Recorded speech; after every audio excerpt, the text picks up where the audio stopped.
Hey folks, before we get started, I just wanted to tell you, you can unlock unlimited access to political news, commentary, opinion, and a whole lot more at inforum.news/port for only 99 cents a month for your first 3 months. Hurry, get this limited time offer at inforum.news/port now. This podcast is brought to you by the North Dakota Petroleum Foundation. From heating our homes, empowering our vehicles, to cell phones, clothing, and medical equipment, oil and natural gas makes everyday life better. North Dakota Oil and Natural Gas, advancing the possibilities. Learn more at ndpetroleumfoundation.org.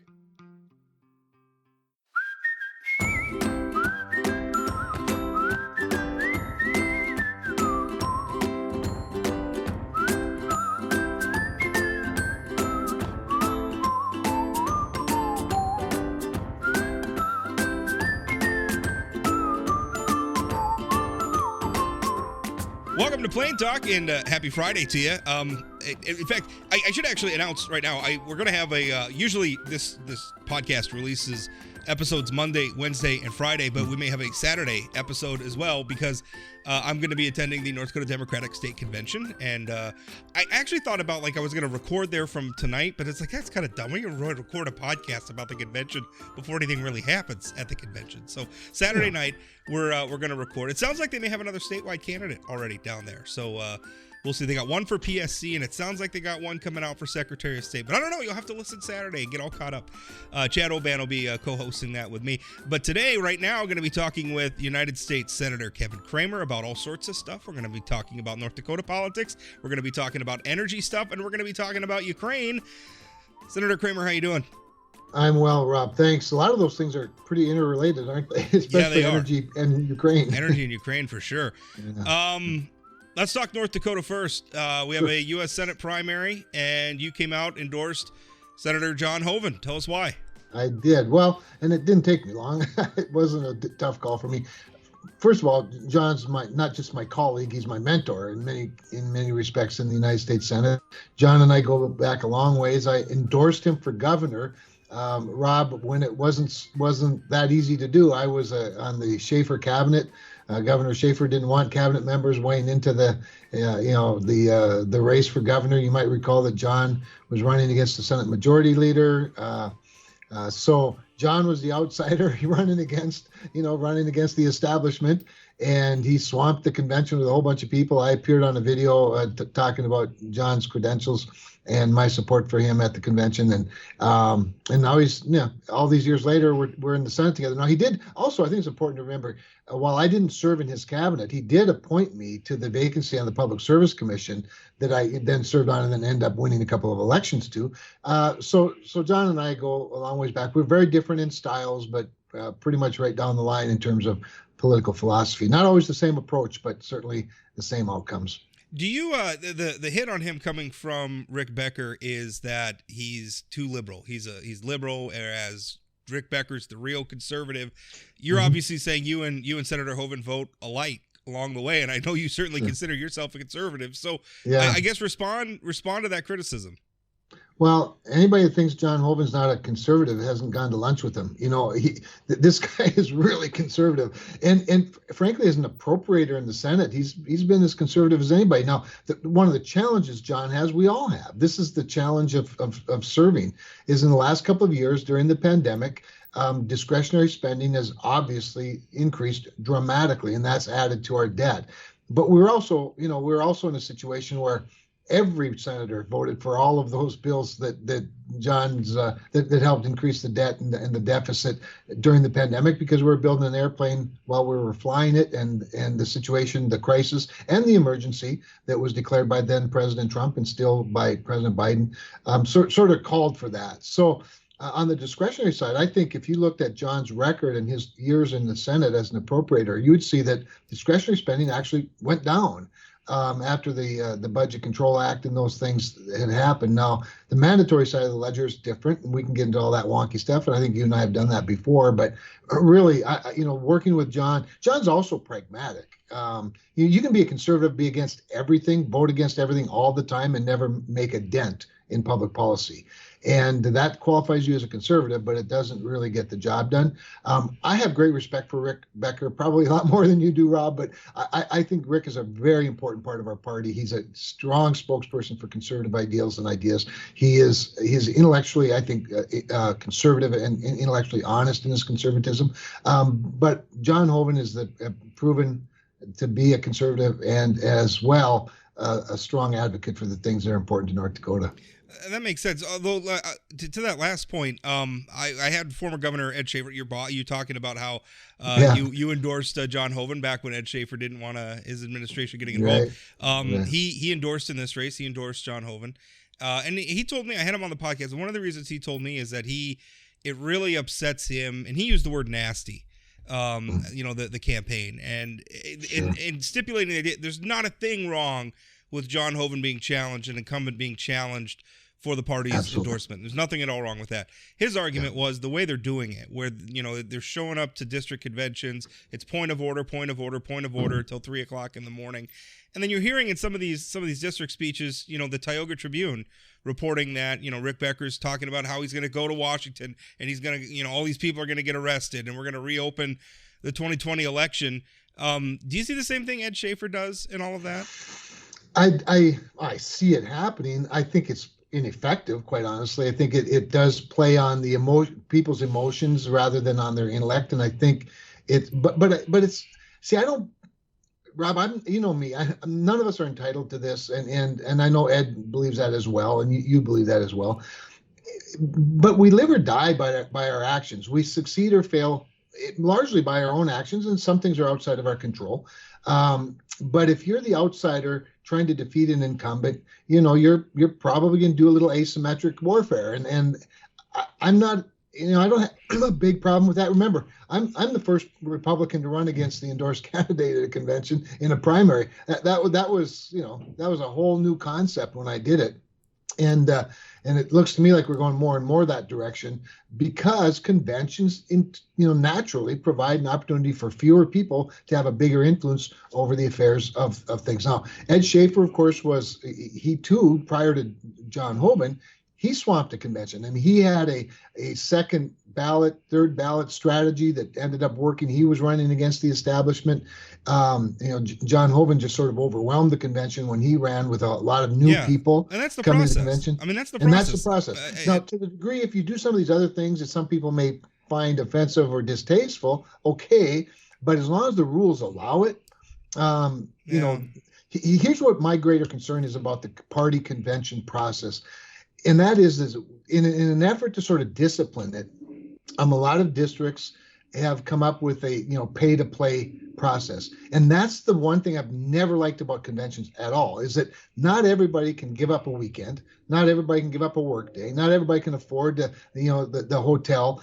And you just start excluding people. But when you start adding a fee at the district level just to come to a precinct caucus, I think that violates the spirit of our process and spirit of the precinct activism, grassroots level. And that's why, to me, primaries are a better way to go because it doesn't lock anybody out. The problem with that is, and you and I have talked about this, we lack the discipline in North Dakota in our primary process by the fact that we don't have voter registration of some sort that identifies you with a party. I think that matters.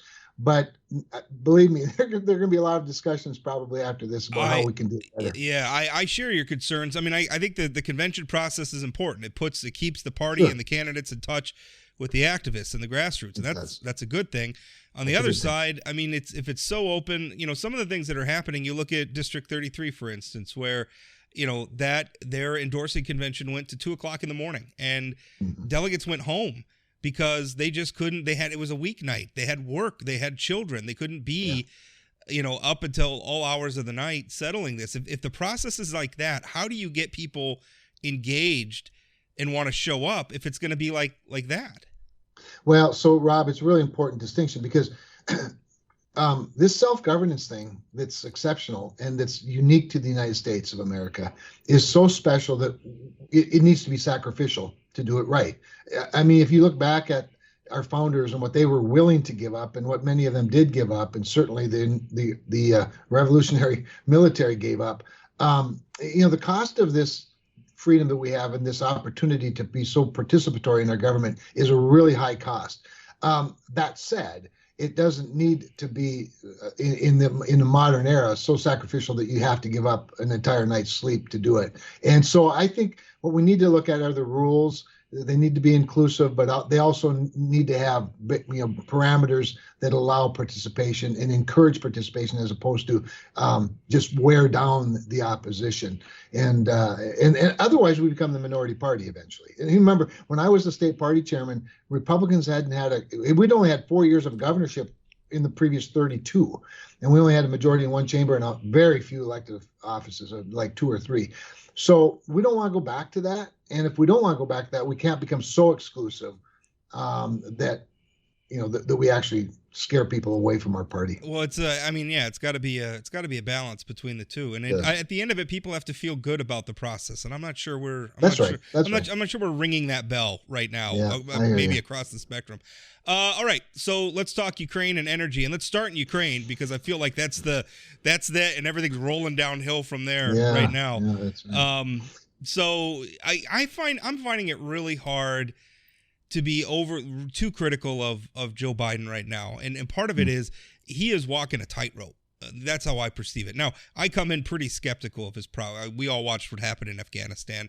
We watched what happened with the Biden. I think it's relevant to bring up how the Obama and Biden administration handled things like the red line in Syria.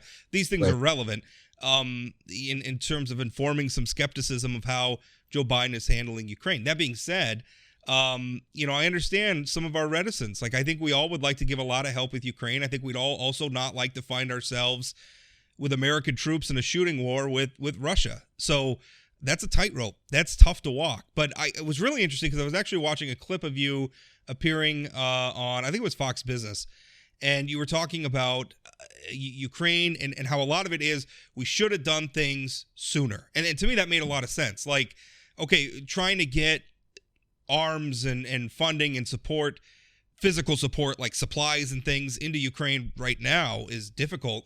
We should have been doing that before. That's your argument. And to me, maybe it's a moot point talking about it now. We certainly can't go back in time and change it. But to me, I think that's a very valid criticism. Well, not only that, but it's not just a retrospective criticism. We were trying to do that. We were encouraging the president to do that. And when I say we, I mean Republicans and Democrats in Congress, particularly in the Senate, particularly on the Armed Services Committee. And even with regard to sanctions, Rob, remember, I don't know which segment you saw, but it might have been with Neil Cavuto yesterday. I was on Neil's show when the president gave his news conference from Brussels, and then I went immediately after that to responding to it. And he said some downright absurd things, not the least of which was sanctions are not designed or are never a deterrent. And I'm like, that's the whole point. What's the point? Why are we doing it if we're not trying to deter something? But you remember, even on sanctions, remember the Nord Stream 2 argument. First of all, he green-lighted it as soon as he became president, first day. And then he was late to deter by sanctioning it before the invasion. And his rationale was, well, let's wait for the invasion and then we'll do it. And somehow that's going to be more effective. But it makes some sense in light of what he said yesterday from Brussels that sanctions aren't a deterrent. Well, the whole point of strength, whether it's missiles, whether it's nuclear warheads at Minot on ground-based missiles or bombers, or sanctions, they're designed by nature to be deterrent. We don't want to have war, so let's try to prevent it. And that's what peace through strength means. And I think it's right to the legitimate criticism of Joe Biden in this entire process. He's never done anything that wasn't almost forced on him, either by allies or by the Congress or by both. And that includes Stinger missiles, that includes javelins, that includes sanctions and at every level. And so you can't deter if you wait for the bad guy to do the bad thing first and then you punish him. They're not designed to be punitive, but to be deterrent. Just like prison sentencing. We have a pretty big debate going on right now over a Supreme Court justice nominee, and one of the major issues is sentencing guidelines. All of these things need to help keep us safer, not to just punish our enemies. And he's failed on that front, in my mind. I make that argument all the time. If putting people in jail doesn't make us safer, then what's the point? If riding the ticket doesn't increase traffic traffic safety, what's the point? Otherwise, we're just getting revenue, or we're just anyway going off. Well, on you a just pay. diatribe You there. can just pay to speed. Right. Or, or park illegally. Not a big deal. Well, from the perspective of public policy, like it should be achieving an aim. It's not That's just right. We don't just write speeding tickets to write speeding tickets. There's a public safety goal. Same with our foreign policy. Let's speak a little bit, because you're talking about the nuclear arsenal. I share George W. Bush's inability to pronounce the word nuclear. I'm not very good at it, but speech impediment. I don't know what it is, but speak to that a little bit, because we have a lot of. And Adam Willis actually had a really interesting article about something that I don't think we spend a lot of time thinking of, is all those fenced in enclosures that we drive past on our roads in North Dakota. We know what's under there, nuclear weapons. There's some anxiety. I'm seeing it on social media. I'm hearing it from friends thinking, what if Russia decides to strike at our nuclear capabilities? We're living on top of it. I guess as a U.S. Senator involved, does that concern you? Or are you, what's your thinking on that? Are these concerns unfounded? Yeah. It's interesting, because there was that famous James Bond movie that referenced Minot, North Dakota, as a target in a possible nuclear attack because of our nuclear arsenal. I don't, I'm not an expert on this, but I don't think if Vladimir Putin was going to, push the red button and send a nuclear weapon or nuclear bomb somewhere in the United States, I don't think it'd be at the nuclear arsenal. I think it'd be at a city. Because we would respond quickly, and there's all kinds of reasons for it. My anxiety is not so much about that. My anxiety, frankly, is that we are in the early stages of modernizing our nuclear deterrent, our nuclear triad, and two of the three legs, of course, are in Minot, and two of those three legs, both of those legs, are being modernized in form of the actual ground-based strategic deterrent that's going to replace the ICBM Minuteman with a much more sophisticated, much more modern missile and warhead. And of course, those are something like 40, 50 years old, the ones that are in the ground now. And same with the command and control portion of it, which is really interesting for those of you who've never been down in the bottom of a very deep hole where you see that, where some of that's done in and around Minot. But anyway, and then the bombers themselves with re-engineering and with the long-range standoff missiles that are going to be replacing the missiles that they now carry. So what I worry about is that we're not keeping up. And I think what this situation in Ukraine has taught us, and the potential threat of a nuclear power using that leverage, it's taught us that we have to deter. And for 60, 70 years, our nuclear arsenal has deterred anybody from using a nuclear weapon. But if we get too far behind in space, or we get too far behind in our technologies, we become vulnerable to their superior technologies, and they being Russia, China especially. So I'm more anxious that we're not going to keep up. I can tell you we're on a fast track right now to modernization, but our politics, God love it, it's a little slower moving than the politics of a dictator, and we like it that way. We want to keep it that way. But we also have to develop, Rob, at the speed of China. They are the new superpower, of course, and they are very technologically advanced, and they don't ask anybody's permission. They certainly don't have to ask for a vote in their legislative branch. Well, I think what Russia did is first of all, I think when we came through sort of the 9/11 Iraq, Afghanistan era, we kind of lost the sense of the threat of nation states going to war with one another, focusing more on insurgency type things. Right. And now, Russia reminded us that's still very much a possibility as well. Although Russia, I think also, and not wanting to dismiss the threat that they are, showed that they're not the military power maybe that we thought they were, because those plucky Ukrainians have been giving them what for. Yeah. And it's so inspiring even to watch. My goodness. It really is. Well, the Ukrainians are very well organized. And that's one of the things I saw when I was there in January. The two biggest things I left Kyiv with in the middle of January when I was there with my colleagues is, first of all, how sort of relaxed everyone was. I think they've been living with Russia on their border, of course, their entire existence, but the last 8 years with the Russian military on their border, ever since they took Crimea. And so this threat seems sort of like just everyday life to them, even though intelligence certainly supported and the numbers supported that this was different. They were pretty relaxed. Second thing, though, was just how super prepared they were in case there was an invasion. And when I say they, I mean, we had a long meeting, of course, with every minister, one at a time, but particularly with foreign minister, and then the Minister of Interior, which oversees their militia and their volunteer forces, their National Guard, which is very sophisticated. And you've noticed they played a big role in all of this. I mean, the fact that people, really on the street were able to be so well organized and prepared to fight back, that's what's given them a pretty big edge. And then, of course, their active military. We had a long dinner meeting with the Minister of Defense. They were very smart, very specific, very well prepared, and really the strategy was pretty remarkable, and it's proven to bear some significant productivity that certainly Vladimir Putin wasn't counting on, and I don't think most of the world thought they were even capable of. Do you let's switch now to energy. I think Sure. Something else that the invasion of Ukraine has exposed is the facade that we've built around energy. I think the assumption a lot of people have is that we're using less oil and less coal and less gas because we've been building solar panels and wind turbines and doing all this other fun stuff. And the reality is we haven't. We've just been shifting production and use of those things to other places, whether it's by exporting our manufacturing to China, where they're energizing it with coal power, or we're exporting gas production or oil production to Russia or places like it.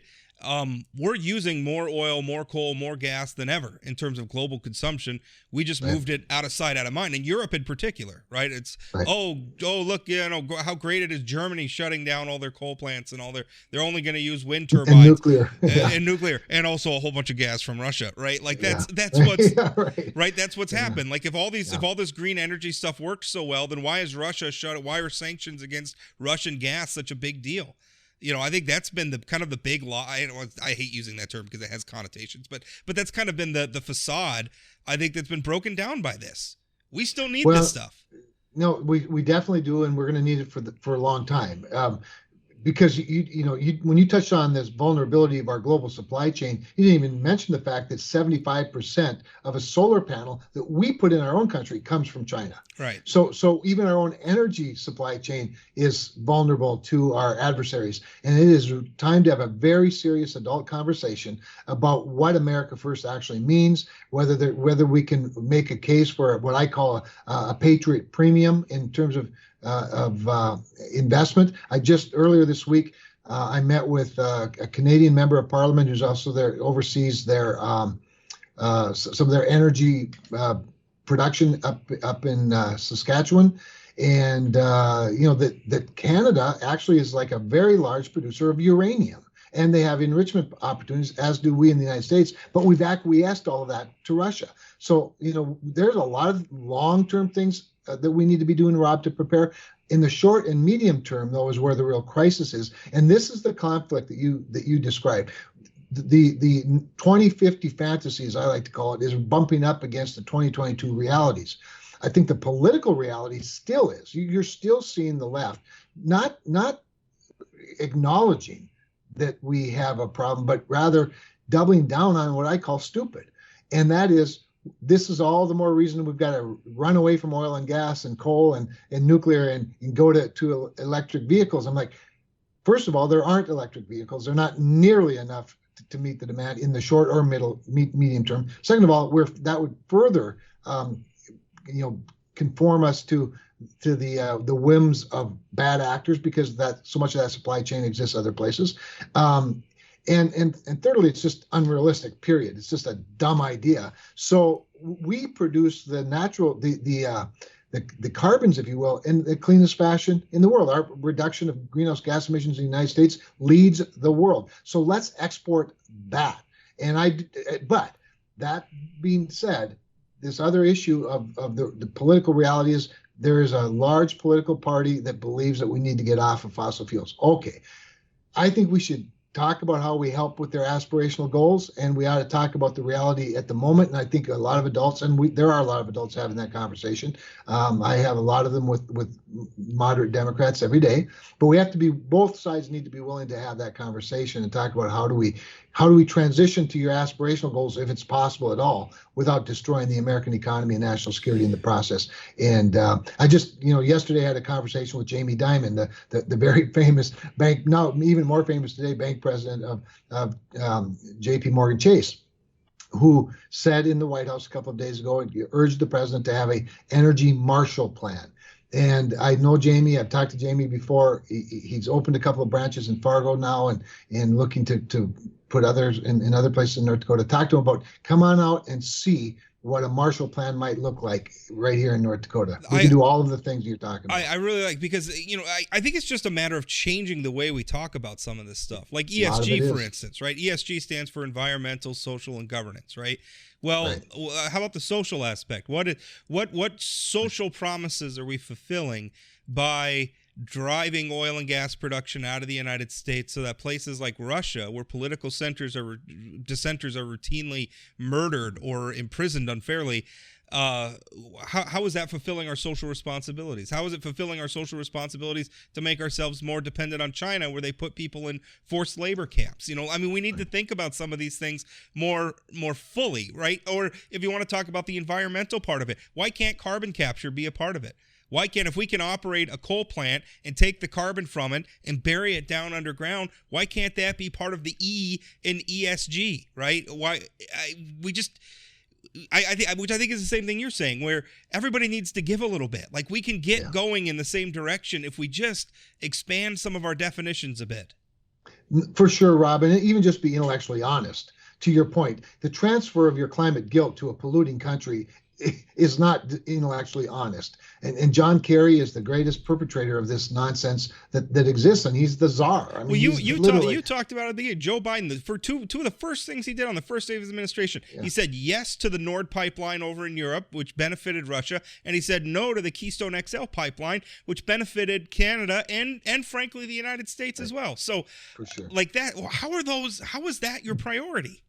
It's nonsensical. So we got to call that out, and God love him, Joe Manchin's been doing that. And as a moderate Democrat, he's got a little bit more street cred, in Washington these days than us knuckle dragging Neanderthal conservatives. But I think we are actually making a difference. The challenge, though, Rob, is right now we have this conversation. More people are listening than were before. The window is open. There's a geopolitical moment. Earlier this week, I'm trying to think of all the places I went for dinner on Monday night at the Taiwanese embassy with the ambassador and me and our staffs talking about these issues.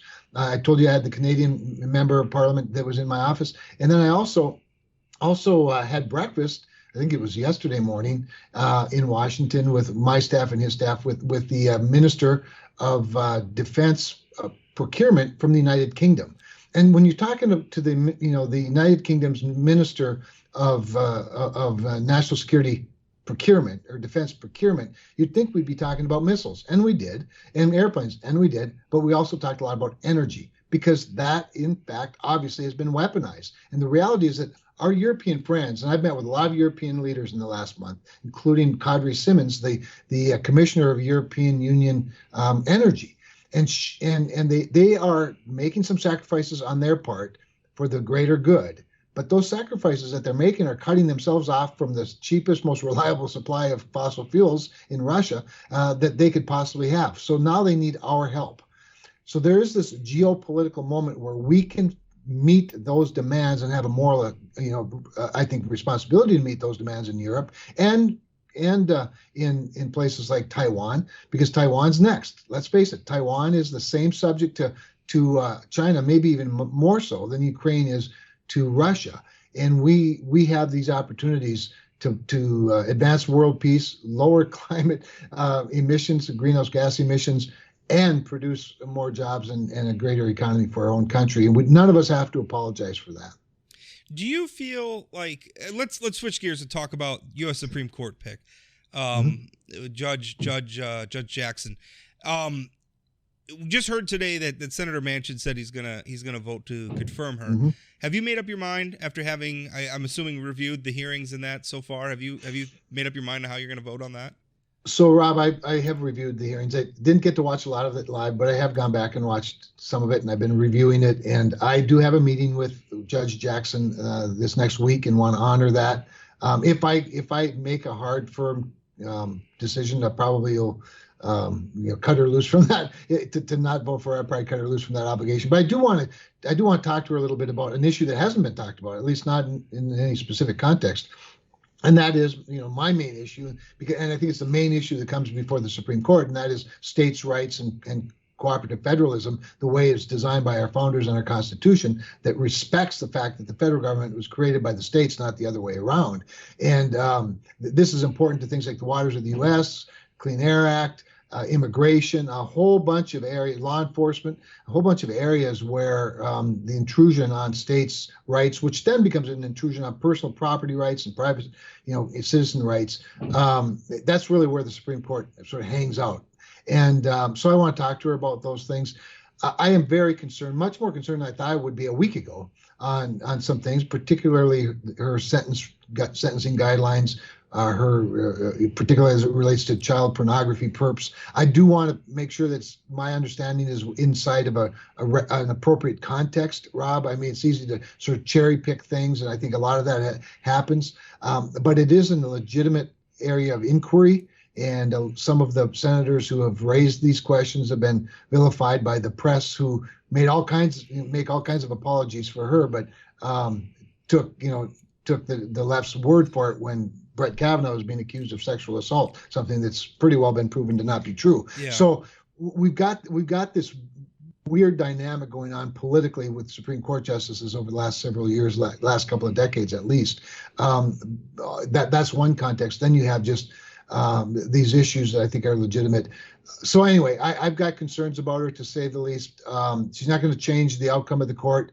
It'll be more liberal in terms of intensity, but not any more liberal in terms of its balance of power. So important, but not critical. Do you? Because I watched some of the stuff about, and I read something. Andrew McCarthy, who was a U.S. attorney, I think, during the George W. Bush administration, has been writing in National Review, and he's been writing about these complaints about her sentencing, particularly when it comes to sex criminals, child pornography, people convicted of that or accused of that. And his argument was she's not out of the norm at all. Yeah. That was his argument. And then, yesterday during the hearings, a Democratic Senator Hirono brought up a North Dakota judge, federal judge Ralph Erickson, who was appointed to the appeals court by President Trump.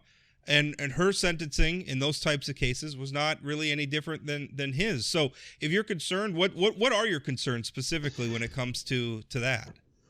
Well, I think in one of the things I've seen in some of the examples that I've looked at is that she's been quite extreme in terms of being far below not just the sentencing guidelines, but even the recommendations of the prosecutors, and realizing prosecutors aim high. But by and large, prosecutors work for the people, and their role is justice, not to score points. And so she's, in some cases, like, in one case I know of, a 3-month sentence for an 18-year-old perpetrator of child pornography, when the minimum would have been like 97 months. And so that's awfully extreme. She's also expresses sort of sympathy in a way that I think is peculiar for a judge. Expressions of sympathy for people because their pornography comes on the internet rather than in the mail. And I do think, though, Rob, it does raise another issue that we as a Congress and we as a nation have to talk about. That is whether sentencing guidelines designed for a different era apply the same to the current era. I think that's one of the arguments, is a lot of our child pornography statutes were written when child pornography was pre-internet. So it was these things were being, I guess, traded with, from my understanding, they trade like Polaroids or something like that. Yeah. That's how they were doing it. Now a lot of it's happening on the internet, and that just fundamentally changes some of it. It does, but it doesn't change the underlying challenge and the underlying problem. And frankly, in many respects, it creates a much bigger market and marketplace that makes it all the more difficult to tamp down. So we've got to have an honest discussion about it, and that's appropriate. Do you feel, and part of what really concerns me about some of this, and we've talked about this before, when you're the president of the United States, you get to appoint. And the Senate can advise and consent, and that's it. And I guess it's very subjective what standard you're going to hold these nominees to. But I mean, there comes a point at which we have to allow the president to, staff those positions that he is constitutionally obligated to fill with people he likes. I mean, of course, Joe Biden is going to appoint liberal judges.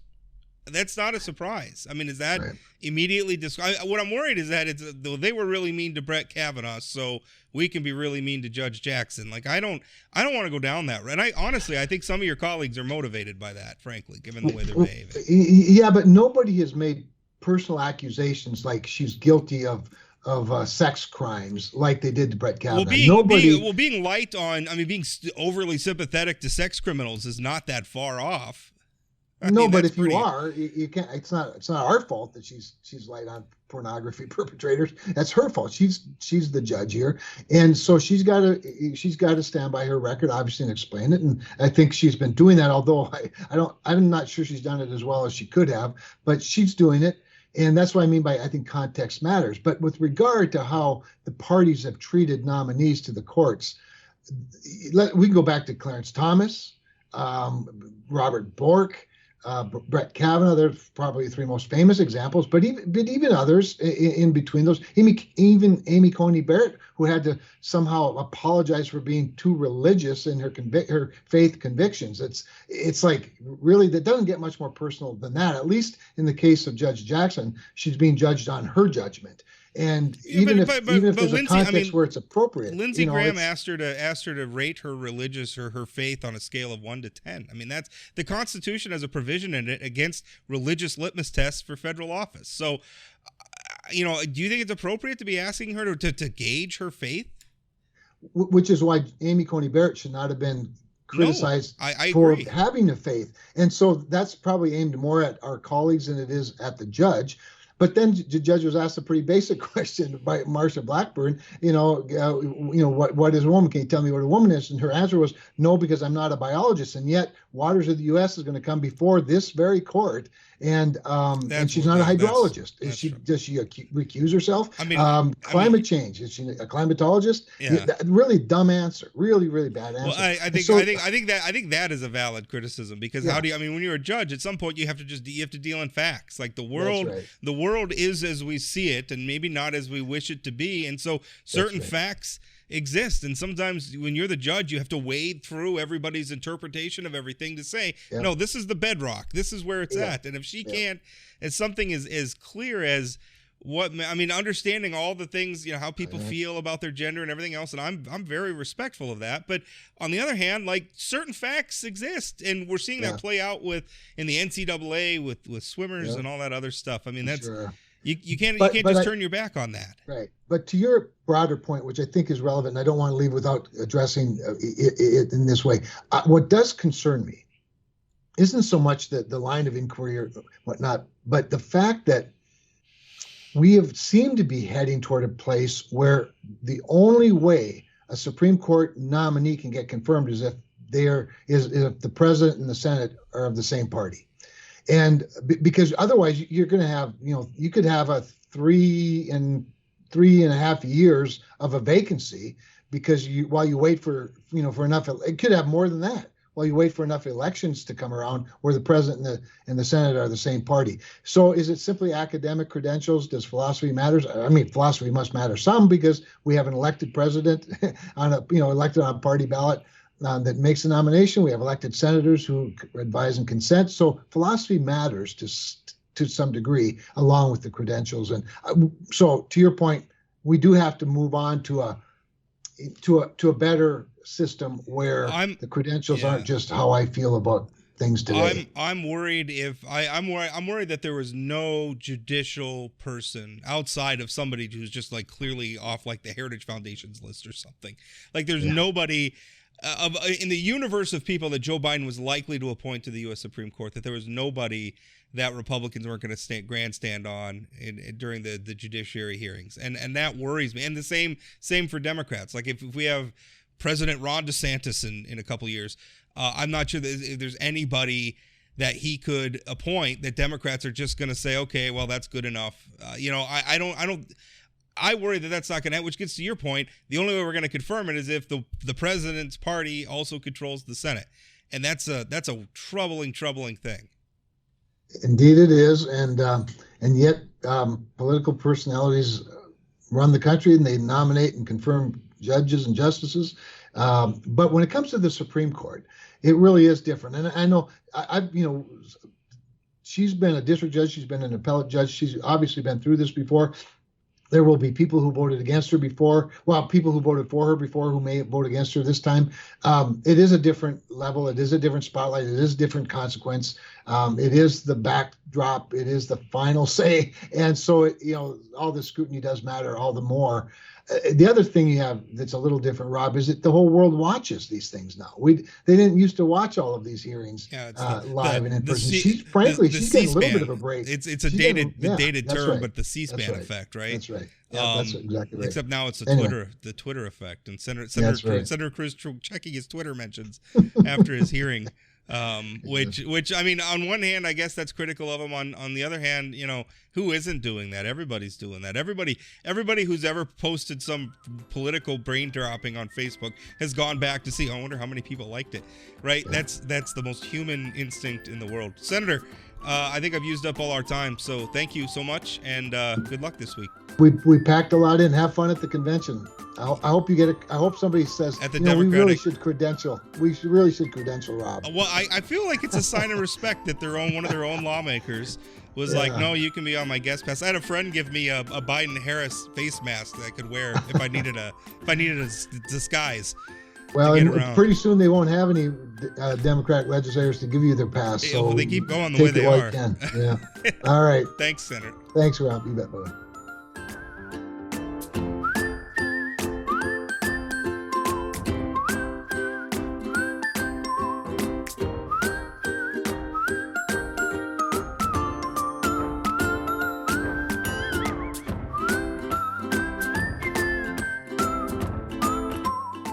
Want more political news like this?